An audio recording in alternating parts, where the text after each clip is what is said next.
Title: Cop swings golf club at black man's head, goes silent when 12 federal agents surround him.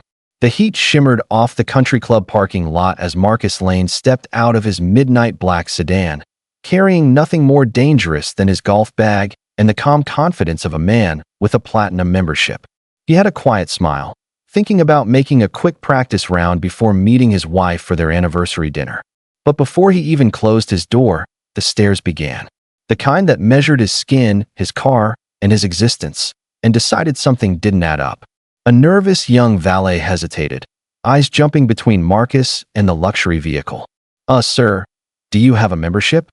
Marcus had heard this tone too many times in too many places. He offered a polite smile and pulled the platinum card from his wallet. The valet still seemed unsure. His thumb hovered over his phone as if he expected trouble. "I'll call security, just to verify." Marcus took a slow breath. He knew exactly where this was going. Some stories begin with a gunshot. Others begin with a stereotype. This one began with a phone call. The squad car rolled in fast, too fast for a routine check, and Officer Dale Crowley stepped out like he owned the asphalt. Broad frame, mirrored sunglasses, and a swagger that said he'd decided the ending before hearing the beginning. "Step away from the vehicle," he barked. "Hands up. Now." Marcus lifted his hands, staying calm. "Officer, I'm a member here. Platinum. My name is—" "I didn't ask for a speech," Crowley snapped, circling him like a predator. "You think you can stroll in here with a stolen car and a fake ID?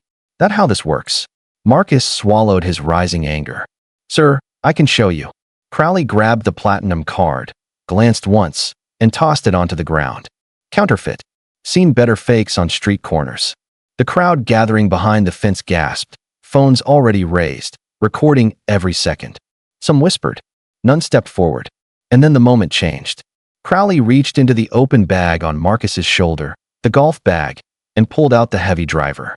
$1,000 club, shining under the sun like a weapon in the wrong hands.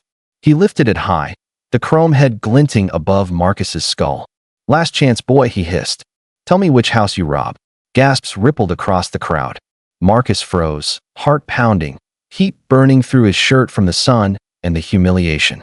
He didn't flinch, didn't run, didn't give Crowley the threat he wanted.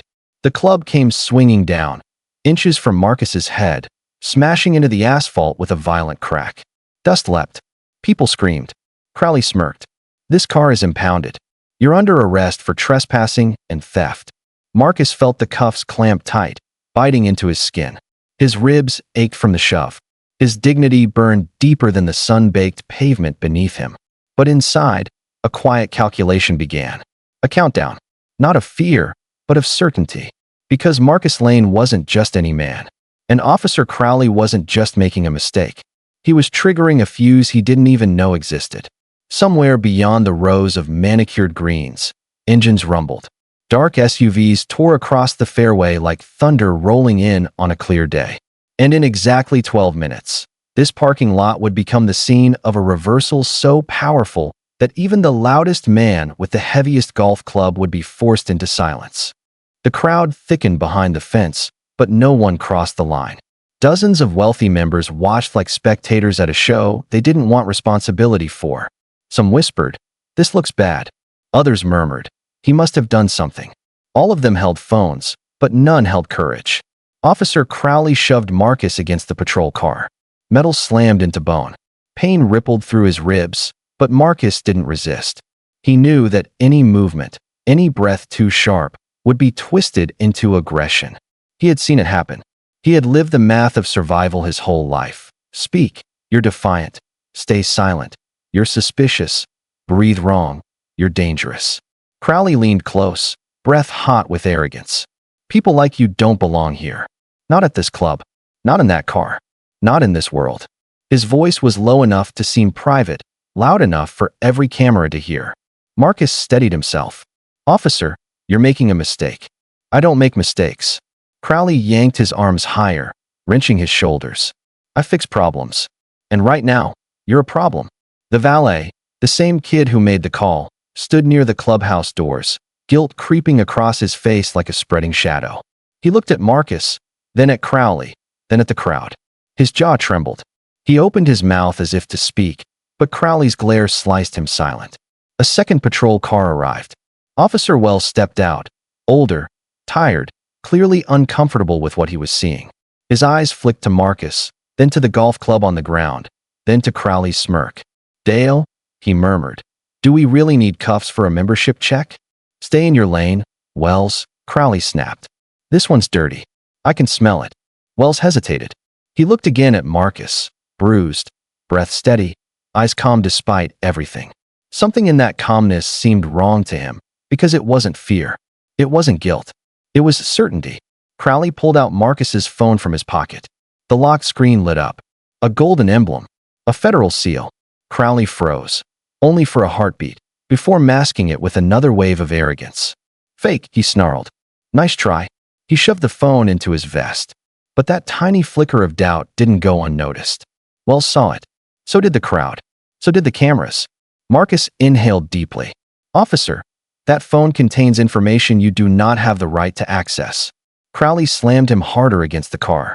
"I have the right to anything I want." The moment sank heavy into the air. Even the wind seemed to disappear. Wells stepped closer. "Dale, maybe we should call this in." Crowley barked a laugh. "I am the call." Marcus closed his eyes, not from fear, but from patience. The countdown inside him continued. He knew exactly what was coming. Knew who was already watching. Knew who would arrive the moment the clock hit 0.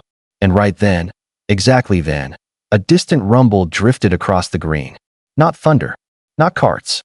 Engines. Multiple. Crowley paused mid-sentence, brows tightening. The crowd looked toward the horizon. Even Wells turned, puzzled. Marcus exhaled a quiet breath. 12 minutes, he murmured under his breath. Because the system wasn't done watching. The system was on its way.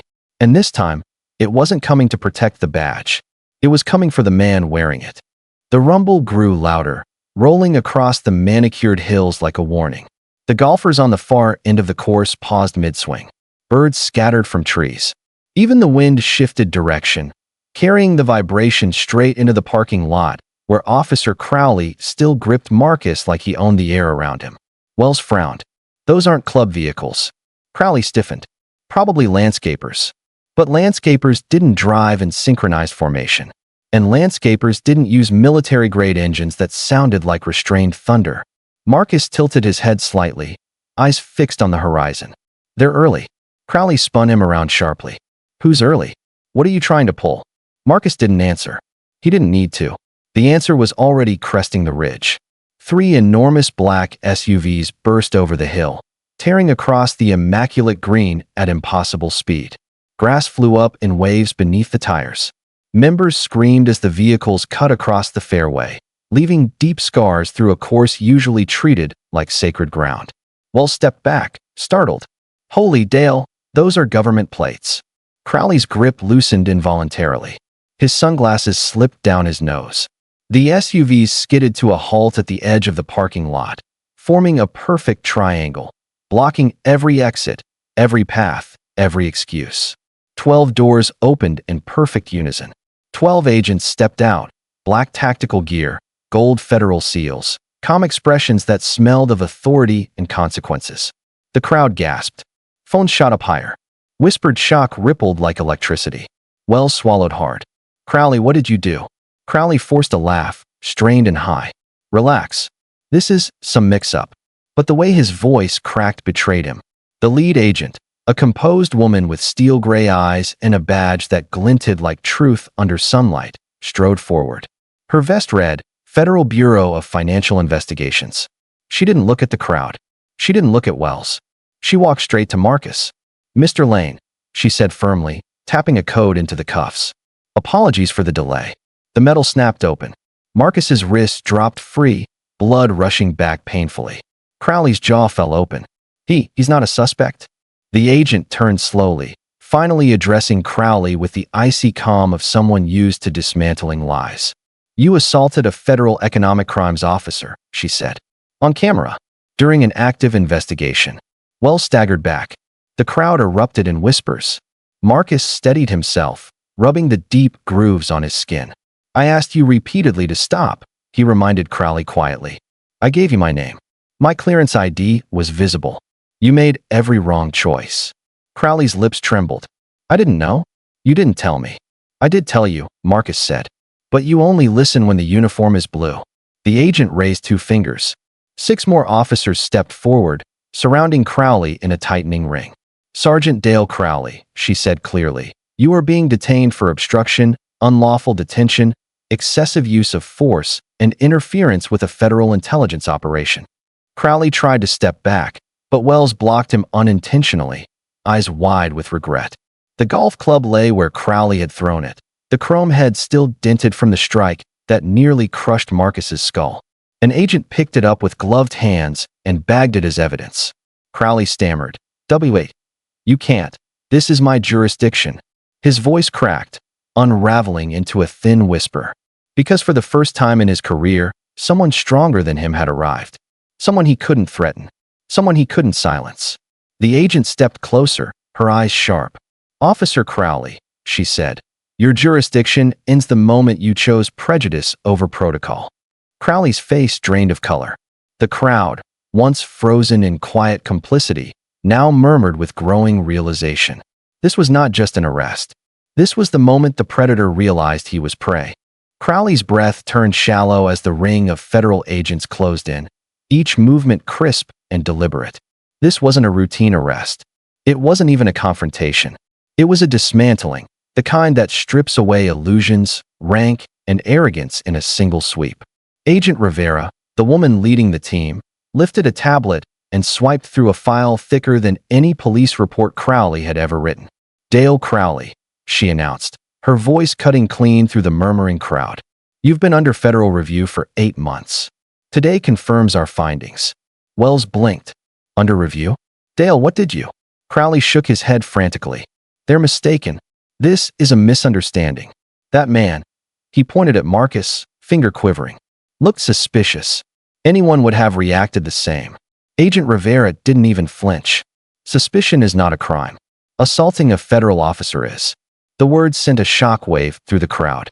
Even the golfers, who had been watching like it was entertainment, now held their phones lower, as if ashamed. Marcus stood quietly, breathing through the ache in his ribs. He didn't need revenge. Justice was unfolding without him raising a single hand. Rivera motioned to an agent, who brought over Crowley's bodycam feed. She pressed play. The footage showed everything: the arrogance, the force, the insults, the swing of the golf club. The crowd listened in absolute silence, faces shifting from discomfort to disbelief. Crowley lunged forward. "Turn that off. That's private police footage." Rivera didn't blink. "It's evidence." She turned the screen so Crowley had no choice but to watch himself drag an innocent man across asphalt like property. Watch himself smirk. Watch himself ignore a badge he didn't respect. Wells shook his head slowly, shame clouding his face. "Dale, this is bad. Really bad." Crowley's voice cracked. "You're going to believe him over me. I've served this town for 16 years, Rivera finished. 16 years of complaints, unresolved incidents, racially biased stops, and financial inconsistencies. All ignored. All protected." She stepped closer, eyes piercing. "Until today." The valet boy stood frozen a few feet away, guilt dripping from his posture. Rivera turned to him gently. "What did Officer Crowley say when you made the call?" The boy swallowed. "He told me to report the car as suspicious. Said it was probably stolen." "I'm sorry," he whispered, looking at Marcus. "I just listened." Marcus nodded softly. "Listening is easy. Doing what's right is harder." The boy wiped his eyes. Rivera refocused on Crowley. "Officer, you confiscated Mr. Lane's phone. You accessed secure federal files. You ignored clear identification. And you endangered an active federal operation." Crowley's lips trembled. "I didn't know." "That," Rivera said sharply, "is the problem." 2 agents stepped behind Crowley. The air tensed. The crowd held its breath. And then, click. Handcuffs. For the first time, Crowley felt cold metal bite into his wrists. A gasp rippled through the bystanders. A few people instinctively applauded before stopping, unsure if it was appropriate. Wells closed his eyes, exhaling long and heavy, the weight of years pressing onto his shoulders. Marcus looked at the ground, not triumphant, just tired. Rivera addressed him. "Mr. Lane, we will take your full statement. Medical assistance is en route. Your wife has been contacted." Marcus nodded. "Thank you." "Don't thank me," Rivera replied. Thank the system you helped expose. Crowley, now trembling, shouted across the space. You set me up. This was a setup. Marcus finally lifted his gaze, voice calm as steel. No. I walked into a parking lot. You built the rest. Silence. The truth cut deeper than any punishment. Crowley's world, the one where his word ruled and his badge shielded, cracked open completely. And the man he tried to humiliate stood taller without ever lifting a fist. Crowley stood stiff and pale as the agents guided him toward the black SUV. The power he once carried like armor had drained from his face, leaving him hollow. Every step he took echoed with the realization that he was no longer the hunter. He was the case file. The crowd slowly pulled back, making space, some in disbelief, others in quiet satisfaction. For years, many had seen Crowley's behavior, whispered about it, complained about it, but nothing ever happened. Now, watching him in cuffs felt like witnessing a storm finally break after years of pressure. Wells approached Marcus carefully. I don't know what to say, he murmured. His voice cracked with something deeper than guilt, regret. I should have stepped in sooner. Marcus met his eyes. Then start stepping in now. Not for me. For the next man. Wells nodded, shoulders heavy. Agent Rivera returned, holding Marcus's phone, carefully, respectfully. Your device is intact. We recovered the data. It confirms what we suspected. Marcus exhaled. So the operation is moving? It's already moving, Rivera said. She held up her tablet, and on the screen, a map of the country glowed with red dots. 43 coordinated actions. Same moment. Same objective. The crowd leaned in, mesmerized. Rivera's voice dropped low. We're dismantling a nationwide pattern of illegal seizures and racially biased policing. Your incident was the final trigger. Marcus swallowed hard. He wasn't an actor in a single moment anymore. He was a turning point. Suddenly, a familiar cry broke the tension. A woman rushed through the crowd, hair messy, eyes wide with panic, and collided into Marcus's chest. His wife, Lena. She clutched him like she feared he'd disappear again. Oh my God, Marcus, she whispered. I saw the live stream. I thought, her voice broke. She pressed her forehead against his. I thought I'd lose you. He held her tightly, feeling the warmth of home after standing in fire. I'm here. I'm okay. Rivera stepped back respectfully. Lena pulled away just enough to examine the bruising on his wrists and ribs. Her eyes hardened into something fierce. They did this to you. Marcus nodded. But they won't do it to anyone else. Not if this operation succeeds. From behind her, small footsteps approached. Their daughter, Ava, barely 10, stared up at him with teary eyes. Daddy, why did that man hurt you? Marcus crouched, ignoring the pain. Because he didn't see me for who I am. He only saw what he wanted to see. He brushed a tear from her cheek. But the truth always shows up. Sometimes late, sometimes loud, but it shows. Ava nodded bravely, slipping her small hand into his. The symbolism wasn't lost on the crowd. Phones lowered. Murmurs softened. Humanity returned. Rivera cleared her throat gently. Mr. Lane, we'll need a full written report and medical check. After that, you're free to go home. We'll handle everything from here. Marcus stood slowly. And Crowley, facing federal charges, Rivera replied. Multiple counts. Maximum sentencing. His department won't be the same after tonight. As if on cue, a federal van arrived. Agents escorted Crowley in. His face was twisted with disbelief, anger, and a hint of fear he'd never admit. Before the doors closed, he yelled, I serve this town. You can't erase that. Rivera didn't spare him a glance. Justice doesn't erase. It corrects. The doors slammed. Crowley's voice vanished. The crowd dispersed, shaken and humbled. Some approached Marcus with quiet apologies. Others couldn't meet his eyes, weighed down by their silence earlier. Wells stood alone, staring at his badge. Thinking. Reconsidering. Rivera motioned Marcus and his family toward a clean, black sedan. We'll escort you to the medical unit, Mr. Lane. Marcus placed an arm around his wife and daughter. Let's finish this. As he walked, the valet boy approached nervously. Sir, I'm sorry. I didn't know what would happen. Marcus paused, studying him. Fear. Guilt. Youth. You learned today, he said softly. Make sure you don't forget it tomorrow. The boy nodded, eyes shining. And with that, Marcus Lane, the man nearly silenced in a parking lot, walked toward the future he unknowingly helped ignite. Because justice had arrived. and it wasn't done yet. 3 days later, the country looked different. Screens across airports, cafes, newsrooms, and living rooms buzzed with the same headline: Operation Sundown. Federal sweep exposes 43 departments. Crowley's arrest footage played on repeat, not for shock value, but as proof that the system, for once, refused to look away. Marcus sat in a quiet federal office, his ribs bandaged, wrists slowly healing. Rivera stood beside him with a stack of reports. "You should know," she said. "Your case helped hundreds reclaim what was taken. Money, dignity, freedom." Marcus looked out the window, watching early morning sunlight spill across the city. "I wasn't trying to be a symbol," he murmured. Rivera gave a rare smile. "Symbols aren't chosen. They're formed." A knock at the door. Wells stepped inside. Uniform crisp, expression humbled. He removed his badge, setting it gently on the desk. "I requested reassignment," he said quietly. "Mandatory ethics and de-escalation programs. And I wanted to apologize. Not as a cop, as a man who should have spoken sooner." Marcus nodded. "Then make sure the next man doesn't need a camera to be believed." Wells swallowed, deeply moved. "I will." Later that afternoon, Marcus returned home. The town felt different, calmer, quieter, almost reflective. Neighbors waved cautiously, some ashamed of their silence, others grateful for his courage. He didn't hold grudges, he held lessons. Inside the house, Ava ran to him with a school project.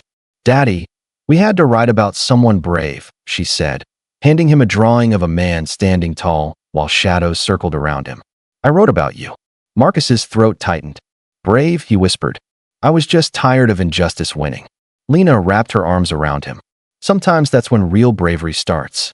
Evening settled. They sat on the porch, soft breeze drifting through the trees. The world outside buzzed with change, reform, accountability. But here, everything felt still, peaceful, earned. Marcus checked his phone. A message from Rivera. First checks issued. Victims getting restitution. Next phase is launching soon. Another notification popped up. Public support. Messages from strangers thanking him for standing his ground. But one message stood out, from the valet boy. "I got a job offer from a community center. Gonna do better. Thank you." Marcus smiled. As twilight deepened, he watched the neighborhood lights flicker on. For the first time in a long time, he felt a shift, not just in laws or departments, but in people, in how they saw one another, in how silence was finally cracking. Lena rested her head on his shoulder. "Everything that happened, would you change it?" He thought for a long moment. The pain? Yes. The fear? Absolutely. Then he exhaled softly. But the truth it revealed? No.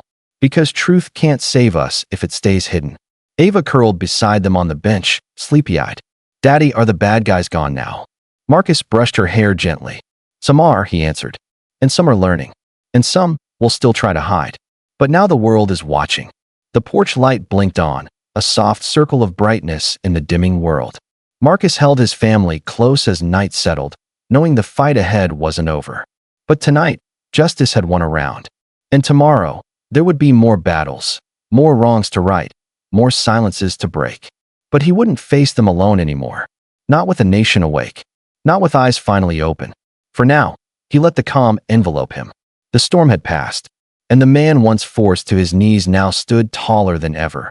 Proof that respect isn't given by force, but earned by truth.